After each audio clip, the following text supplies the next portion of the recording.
Serial killer Randy Steven Kraft lived in Southern California. He looked like the guy next door, clean-cut, polite, steady job in computers, even a longtime partner. But between 1971 and 1983, he was secretly one of the most prolific serial killers in American history. What finally exposed him wasn't a major investigation. It was a routine traffic stop. And what police found that night would unravel everything. This story is based on real events and dramatized. Kraft's victims were usually young men, often hitchhikers or U.S. Marines. He would offer them a ride, sometimes chat with them, gain their trust. These victims had often been drugged with tranquilizers or alcohol. Hidden in Kraft's car was a coded list, 61 entries, each with strange nicknames like Marine Down, Golden Sails, or 2-in-1 Beach. Investigators believed each entry represented a victim.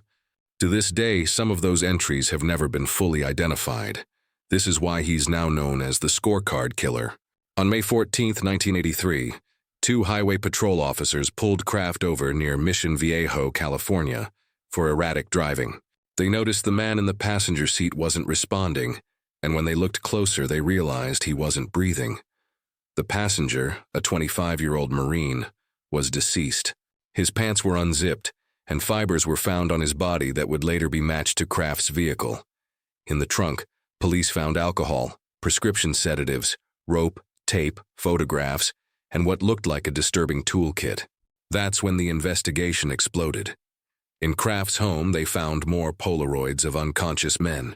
Many were never identified. There were souvenirs, items belonging to victims hidden in drawers.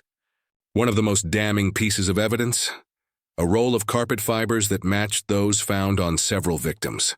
His travel records lined up with the locations where bodies had been discovered for years. In 1989, Randy Kraft was convicted of 16 murders and sentenced to death. But authorities believe the real number is far higher, possibly as many as 67. As of today, Kraft remains on death row in California. Some of his scorecard entries are still unsolved, and the number of victims may never be fully known. For over a decade, Randy Kraft led 2 lives, and all that time no one knew. But it wasn't a high-tech investigation or tip-off that stopped him, and all it took to end it was a speeding ticket, and one final victim who couldn't be silenced.